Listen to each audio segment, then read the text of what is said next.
नमस्कार दोस्तों, स्वागत है आपका हमारे चैनल पर। दोस्तों, आज मैं आपको सुनाने जा रही हूँ पितृपक्ष में सुनाई जाने वाली कथा। यदि दोस्तों आप इस कथा को सुनते हैं तो आप इससे अपने पितरों की कृपा अवश्य पाते हैं। दोस्तों, यदि आपके घर में पितृदोष है, आपके घर में आपका कोई भी कार्य सफल नहीं होता, आपके बच्चों की नौकरी नहीं लग रही और आपका कार्य सफल नहीं हो रहा, दोस्तों आपका व्यापार दिन पे दिन बंद होता चला जा रहा है, आपके बनते काम बिगड़ रहे हैं, तो दोस्तों आपके घर में पितृदोष है और आपको पितृदोष का निवारण अवश्य करना चाहिए। दोस्तों, आपको पितृपक्ष में पितरों की ये कहानी अवश्य सुननी चाहिए। इस कथा के सुनने से आपके घर का पितृदोष खत्म होता है।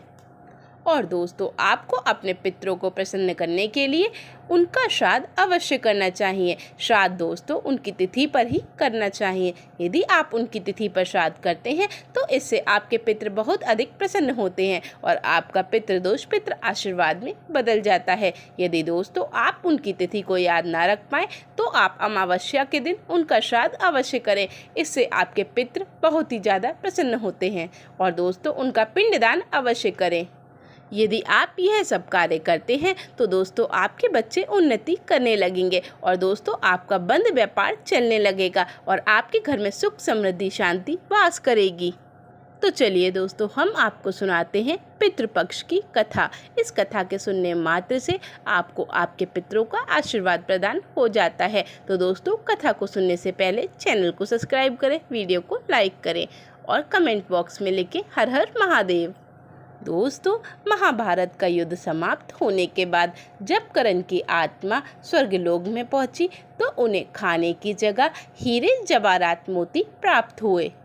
दोस्तों, तब कर्ण ने इस बात का कारण इंद्रदेव से पूछा। तब इंद्रदेव ने बताया, आपने अपने जीवन में हीरे मोती जवाहरात का दान किया है, इसलिए आपको स्वर्गलोक में भी यही खाने को मिल रहा है और तुमने कभी भी अपने जीवन में भोजन का दान नहीं किया, इसलिए आपको हमेशा यही खाने को मिलेगा। दोस्तों, इंद्रदेव ने कर्ण से कहा कि महाभारत के युद्ध में तुम्हारा पुत्र भी शहीद हो गया था, तो वह तुम्हारा श्राद्ध नहीं कर पाया, इसलिए अब तुम्हें हीरे जवाहरात ही खाने को मिलेंगे। तब दोस्तों कर्ण ने इंद्रदेव से पूछा कि आप इस बारे में पूरे विधि विधान से बताएं।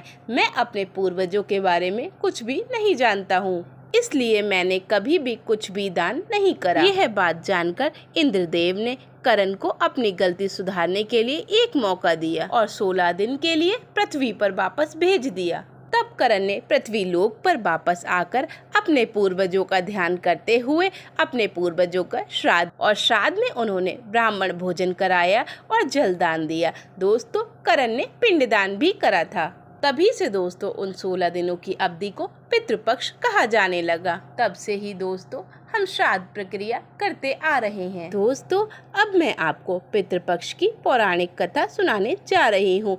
पितृपक्ष की पौराणिक कथा के अनुसार जोगे तथा भोगे 2 भाई थे। दोनों अलग अलग रहते थे।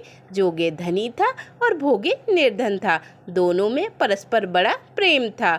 जोगे की पत्नी को धन का अभिमान था, किंतु भोगे की पत्नी बड़ी सरल हृदय की थी।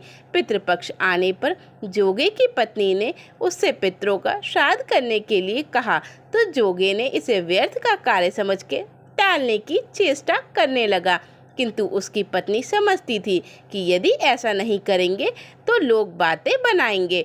फिर उसे अपने मायके वालों को दावत पर बुलाना और अपनी शान दिखाने का यह उचित अवसर लगा। अतः वह बोली, आप शायद मेरी परेशानी की वजह से ऐसा कह रहे हैं, किंतु इससे मुझे कोई परेशानी नहीं होगी। मैं भोगे की पत्नी को बुला लूँगी, दोनों मिलकर सारा काम कर लेंगे। फिर उसने जोगे को अपने पियर न्योता देने के लिए भेज दिया। दूसरे दिन उसके बुलाने पर भोगे की पत्नी सुबह सवेरे आकर काम में जुट गई। उसने रसोई तैयार की, अनेक पकवान बनाए, फिर भी सभी काम निपटाकर अपने घर आ गई। आखिर उसे भी पितरों का श्राद्ध तर्पण करना था।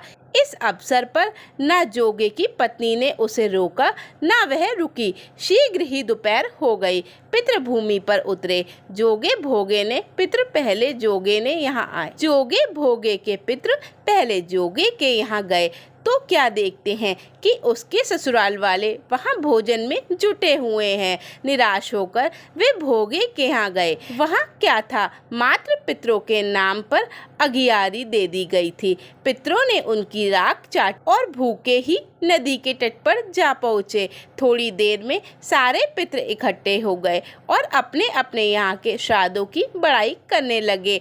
जोगे भोगे के पितरों ने भी अपनी आप बीती सुनाई। फिर वे सोचने लगे, अगर भोगे समर्थ होता तो शायद उन्हें भूखा ना रहना पड़ता, मगर भोगे के घर तो 2 जून की रोटी भी नहीं थी। यह सब सोचकर उन्हें भोगे पर दया आ गई। अचानक वे नाच नाच कर गाने लगे, भोगे के घर धन हो जाए, भोगे के घर धन हो जाए। सांझ होने को हुई। भोगे के बच्चों को कुछ भी खाने को नहीं मिला था। उन्होंने माँ से कहा, भूख लगी है। तब उन्हें टालने की गर्ज से भोगे की पत्नी ने कहा, जाओ, आंगन में हौदी औंधी रखी है, उसे जाकर खोल लो और जो कुछ मिले बांट कर खा लेना। बच्चे वहाँ पहुँचे तो क्या देखते हैं कि हौदी में मोहरें भरी पड़ी हैं। वे दौड़े दौड़े माँ के पास पहुँचे और उससे सारी बात बताई। आंगन में आकर भोगे की पत्नी ने यह सब देखा तो वह भी हैरान रह गई। इस प्रकार भोगे भी धनी हो गया, मगर धन पाकर वह घमंडी नहीं हुआ। दूसरे साल का पितृपक्ष आया। श्राद्ध के दिनों में भोगे की स्त्री ने 56 प्रकार के व्यंजन बनाए। ब्राह्मणों को बुलाकर श्राद्ध किया, भोजन कराया, दक्षिणा दी। जेठ जेठानी को सोने चांदी के बर्तन में भोजन कराया। इससे पितृ बड़े प्रसन्न हुए। इसी प्रकार दोस्तों पितृपक्ष की कथा समाप्त होती है। तो दोस्तों आज के लिए बस इतना ही। धन्यवाद।